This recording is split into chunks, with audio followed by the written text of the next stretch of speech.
सिद्धनाथाच्या नावानं तर रामराम मंडळी, मी तुमचा ब्लॉगर ऋषा. आणि जसं मागच्या व्हिडिओमध्ये सांगितलं होतं, तर सिद्धनाथाच्या मंदिरात होणारी दहीभाताची पूजा याबद्दल आपण माहिती घेणार आहे. आणि आता श्रावण पण चालू आहे, तर ह्या दहीभाताच्या पूजेला लय महत्व असतंय. तर त्याची माहिती आपण सिद्धनाथाचे सालकरी यांच्याकडून घेऊया.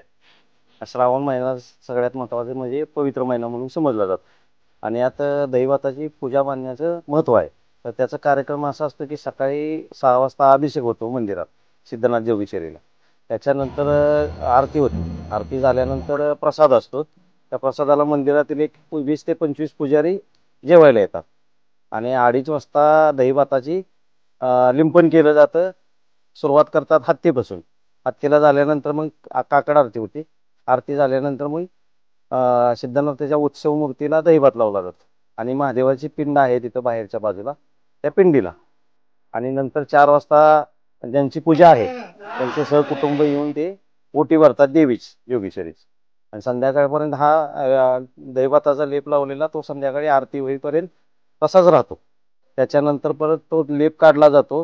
गरम पाण्याने त्याला आंघोळ घातली जाते. बदाम तेल हे देवाला लावलं जातं.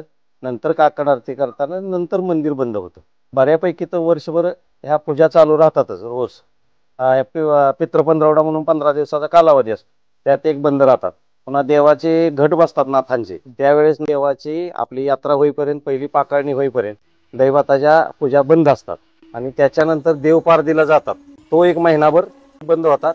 आणि माघ पौर्णिमेला देव पारदीसनं माघारी आले की त्याच्या दुसऱ्या दिवशीपासून परत दहीभाताची पूजा रेग्युलर चालू होते. तर जसं आपण बघितलं की दहीभाताची पूजा याला किती महत्व आहे. प्रत्येक भक्त आपल्या इच्छेनुसार दहीभाताची पूजा देतो. तर सिद्धनाथाच्या नावानं चांगले. धन्यवाद.